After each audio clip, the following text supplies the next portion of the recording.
When thinking about a trip to Southeast Asia, some of the first things people might start to think of are friendly people, good food, beautiful nature, Buddhist temples, and maybe even above all, immaculate beaches and remote islands. That's why, of course, places like Thailand or Vietnam or Bali or even Malaysia can be very crowded. Of course, they're beautiful. But what if I told you there's one other country that doesn't even touch the sea that still meets all of these criteria?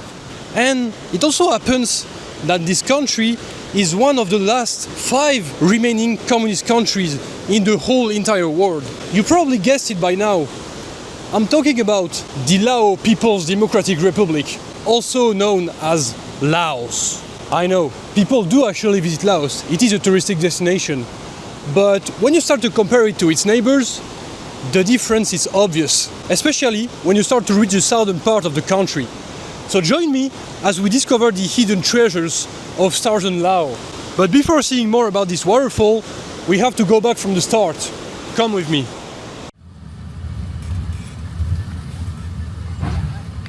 Alright, I finally made it to my first destination after like 9 hours bus ride all the way from Vietnam.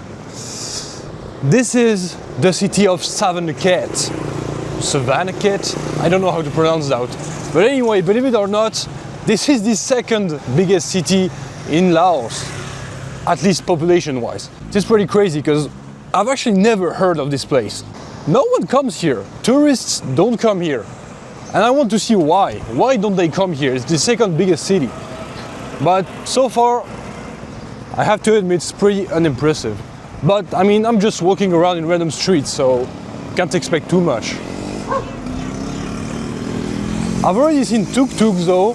I've been harassed by tuk-tuks drivers. I mean, you get used to it in Southeast Asia anyway. Okay, one of the first things I see is this. The hammer and sickle flag, flag of communism. I got pretty used to it by traveling in Vietnam. I feel like Laos is the same. You know, you see this flag pretty much just as much as the flag of the country. It's pretty crazy. It's like, okay, you're a communist country, it's fine, it's alright, why not? But do you really have to show it like literally everywhere? I don't know. It's literally everywhere, it's crazy. Anyway, I don't know why, but everything is closed. Like it's like 5 p.m. on a weekday. People here are just burning the trash right in the street. I mean, I guess it works like that here. So I guess this is the city park. Well, it's green at least. I mean, what more do you want? I just got circled by like 6 stray dogs like that. And now there's another one barking at me. I don't feel very welcome here, to be honest. The 6 dogs circling me from literally all sides, I really thought they were gonna attack me. These ones, they were very aggressive. For real. Okay, I'm actually so disappointed right now. Some guy told me that there was a night market, and I mean, night markets in Southeast Asia, they never disappoint. But there's barely anyone there. It's so small. Like the night market is like 50 meters long. That's crazy. Where's the life here? There's no one. Like I just crossed so many streets, they were like completely empty. There was barely any lights actually. It's like crazy. Oh, there's some food there. Well, actually, it might not be that bad. Oh, there are actually some people. Okay. This seems actually pretty cool. I'm talking way too fast.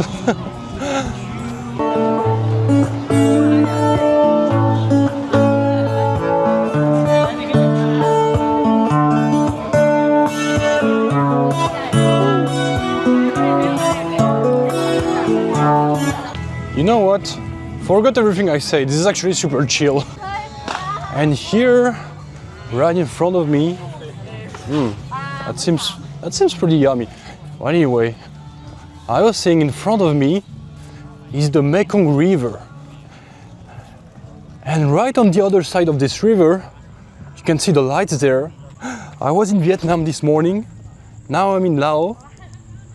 And on the other side is Thailand. Pretty nice, isn't it?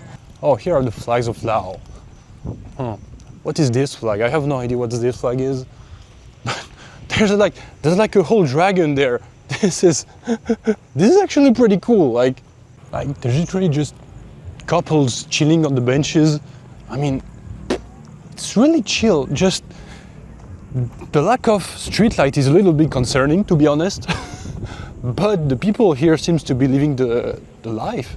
So this is where the people of Savannakhet go during the night. I mean, that seems pretty nice, I'm not gonna lie. I'm kinda jealous, actually. I wish I had that in my city. Can I get one of these, please? One like this, please.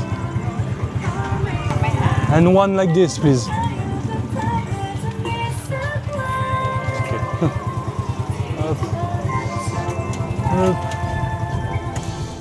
Okay, I'm gonna take this as well. Oop.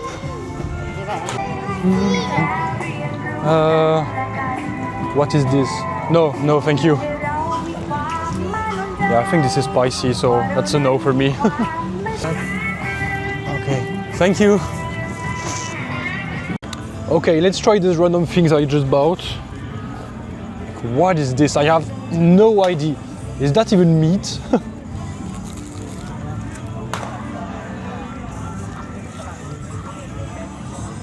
I'm even more confused now. What am I eating? That's pretty good, but I have no idea what this is. Okay, this one has to be beef, right?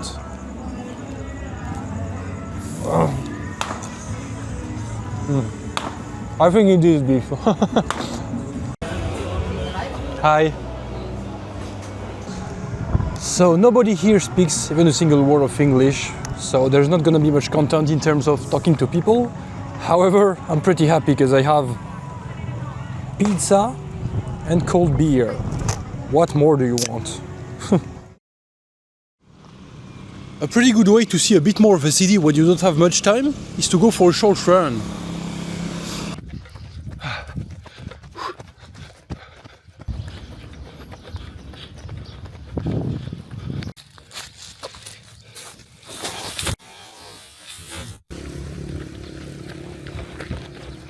As I've said previously, there's barely any tourists coming to Savannakhet.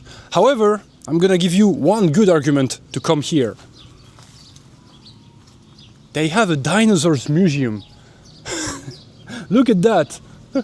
This is so random. Why in a town like this? Have you ever been to a dinosaurs museum? I don't think you have. That's why you should come here. And if you have you ever been to a dinosaurs museum with a communist flag in front of it?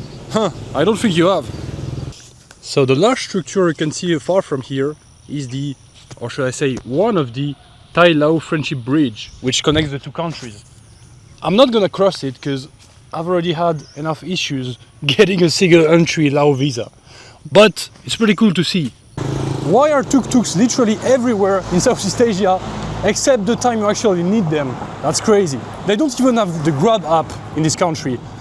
I'm actually running late to the bus station. So, little update, I did actually miss my bus, but it's fine. They just gave me a ticket for the next one in like 1 hour, 30 minutes. So I just have some time to have a drink and eat something, so it's not too bad. Anyway, I'll see you in southern Laos. Welcome to the city of Paksé. Tomorrow, I'm gonna rent a motorbike and we're gonna go out and see the landscapes of this region. But for now, let's check in at the hostel, which I paid for $3 a night. So come with me and let's see what we can get for $3 here.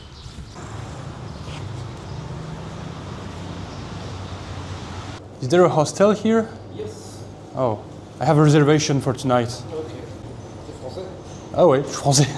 Une personne, une nuit en dorme, c'est bien ça, hein? C'est ça. C'est ça. Ok. Tu peux me payer maintenant? Ouais, pas de souci. 65 000. Alors, I show you the bathroom is here. Okay. Toilette. Et toilette, il y a la douche derrière la porte. Ok. There's no one else. Y a personne d'autre ici? Pas encore, mais ça va arriver. Ok. Ouais. Allez, ça marche. Parfait. Et puis là, t'as la lumière et puis le ventilo.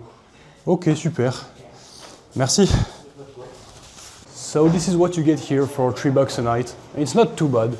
There's zero privacy though, but yeah, you got all the basic necessities. $3 a night. I mean, can you really complain at this price? I'm currently walking in Paksé's riverside. This river you can see right here is called the Sedon, or something like that. Anyway, it's the river that goes through the city, or the town, should I say. It's pretty small. But this place, more importantly, is where it meets the much larger and impressive Mekong River. Yes, that same one that we saw in Savannakhet. And it's definitely not gonna be the last time we see it, because this trip is pretty much just following the Mekong River. And you'll see, we will do actually way more than just seeing this river, but that's a story for another time. Okay, I must say, despite everything I said about the night market, Savannakhet actually creeped me out a little. Like, I came this close to be attacked by stray dogs about like 5 times in the middle of the city. It's pretty crazy. This town, on the other hand, is pretty chill. I mean, you got just kids playing around. You actually got lights everywhere during the night. Okay, this building sucks. It's probably just the story of some rich guy who threw a tantrum in the middle of construction and decided to stop funding it. But you got that everywhere in Southeast Asia. It doesn't really matter. This town is really chill. I like it.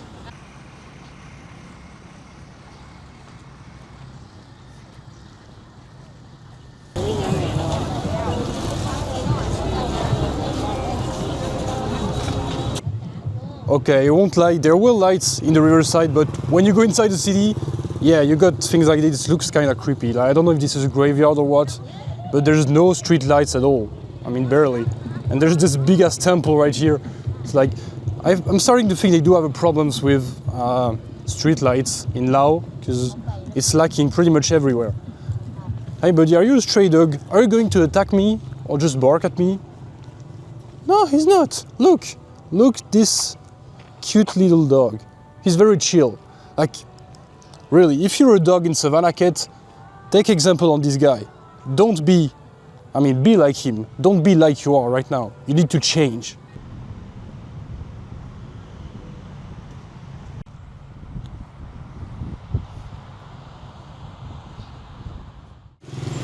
Good morning, everyone. I got something to show you today.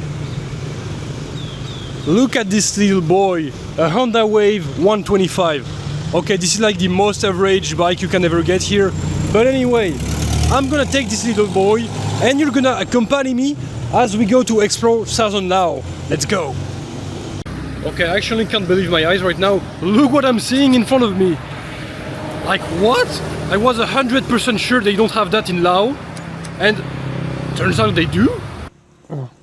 If you've ever traveled in Southeast Asia, you'll understand. These toasted sandwiches from 7-Eleven, there's just nothing like it. You have to try it to understand. It's crazy.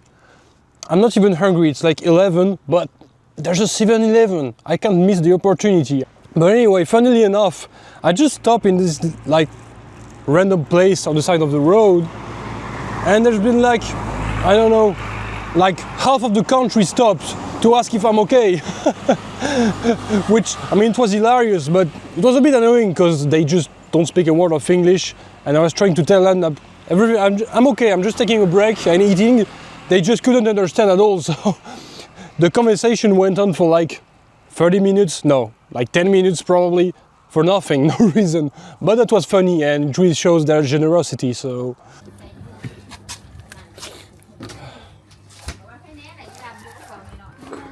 Ça va, Heidi? Yes. Thank you. Bye bye.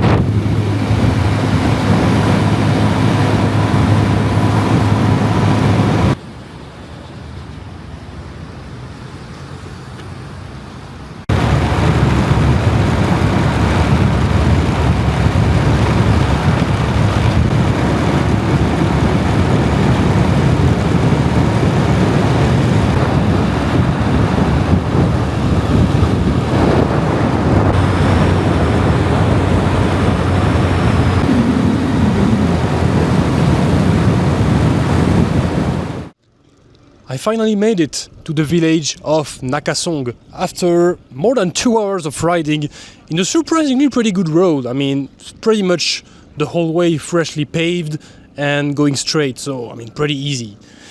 Now the plan is to catch a ferry to visit some of the 4,000 islands. But if you know a little bit about geography, you might say, but Nate, how is it possible that there are islands in a landlocked country when there's no sea? Well, the answer is right here. You see this little boy here? Well, that's the same one we saw yesterday and even the day before, the Mekong River. And as we saw previously, well, the Mekong River is a pretty large buoy. But at this point, it gets even wider, like 10 miles wide or something, even more maybe. It actually gets so wide that there are islands in the middle of the river. We can actually see some of them from there. And I'm not even sure we can see the other side of the river from here. Maybe the mountains at the horizon. But this is where we're gonna take the ferry, or maybe it's just gonna be a small boat. We'll see, to go to one of these islands. So let's go. Samaidi, I'm looking for the ferry to go to the other side. This was extremely confusing, but I made it, apparently. The bike is on the boat, and I'm alone with the bike. And the guy driving the boat, I guess. And we're going to Dondet. So, let's go.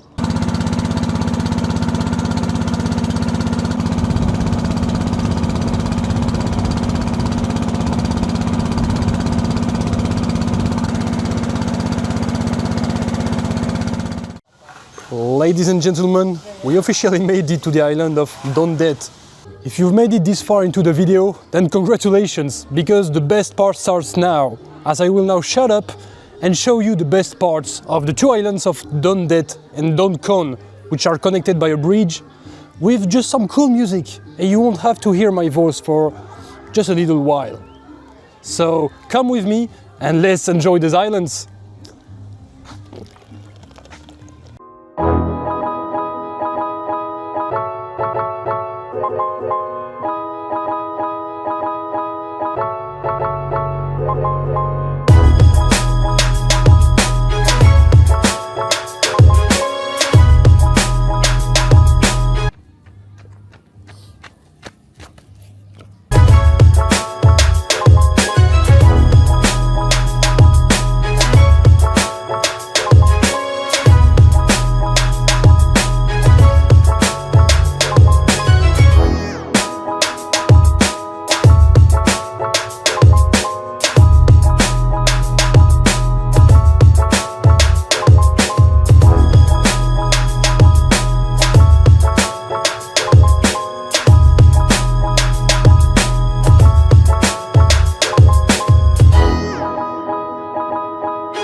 So here I am, back with my terrible French accent.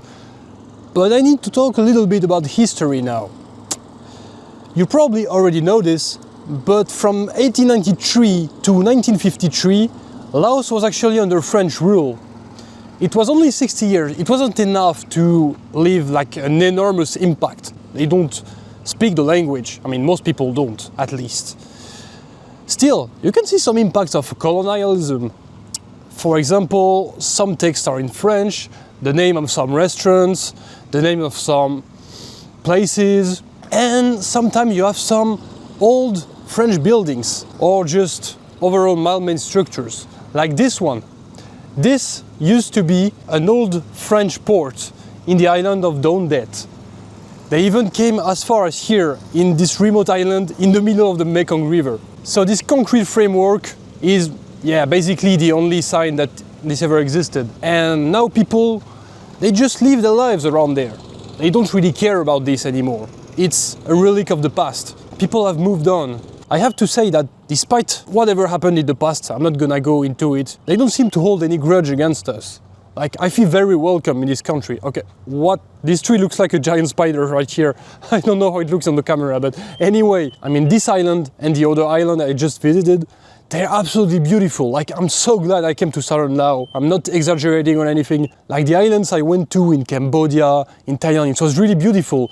But these ones, they're just as good, even though it's not on the sea, it's like in the middle of a river. But it's so freaking beautiful, I have to say. What I'm gonna do now is find something to eat, find a place to sleep, and I don't know if there's a party life in this island. If there is, I might go to a party, we'll see.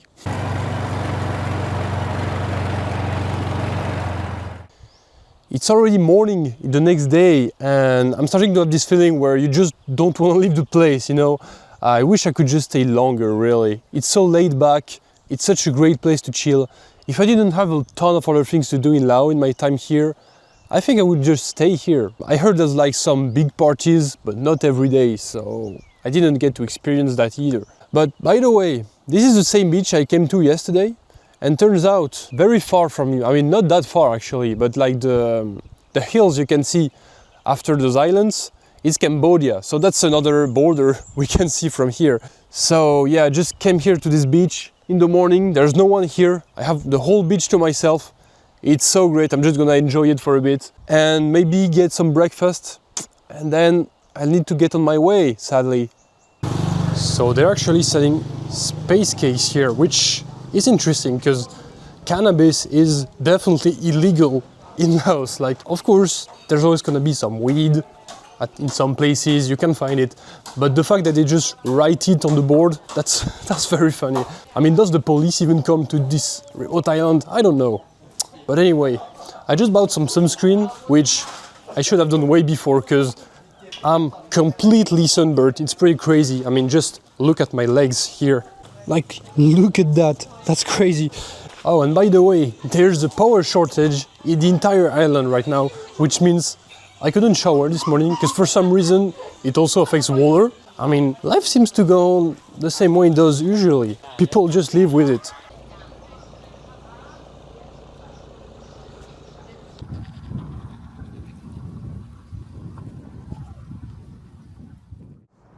I am now at another nice thing to see around the town of Paksé, which is this golden Buddha right here. Looks pretty nice, doesn't it? Well, it turns out it was built in the 13th century by... Okay, I'm just looking, I have no idea. It's just a golden Buddha. They're Buddhists, so they build Buddha everywhere. That's basically it. End of the story. It looks pretty nice though. You can actually see the Buddha from the town of Paksé, which is right on the other side of the Mekong. Just had to cross this bridge, which is one of the rare bridges crossing the Mekong River. And then I had to climb 600 steps to get here. No, I'm just kidding, I actually took the road. You can actually climb 600 steps to get here, but you don't have to. You can just rent a motorbike and come here. It's easier, and it's like 35 degrees here, so better to do that.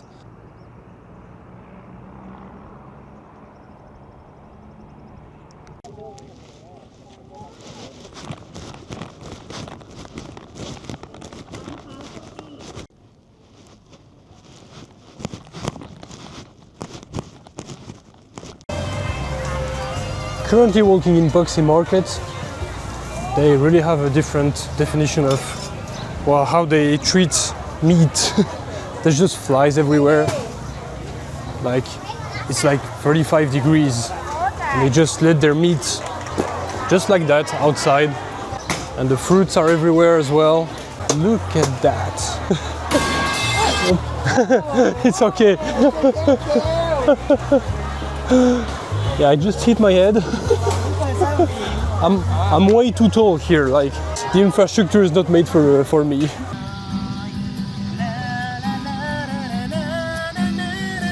Right in front of this quite pretty Buddhist temple in the town of Paksé is where this journey in southern Laos is about to meet its end.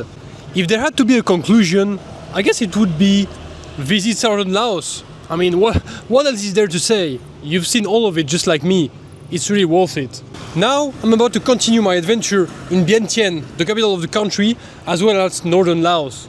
But this will have to wait for the next video. If you like this one, please consider subscribing, that helps a lot. And until then, I'll catch you later. See ya.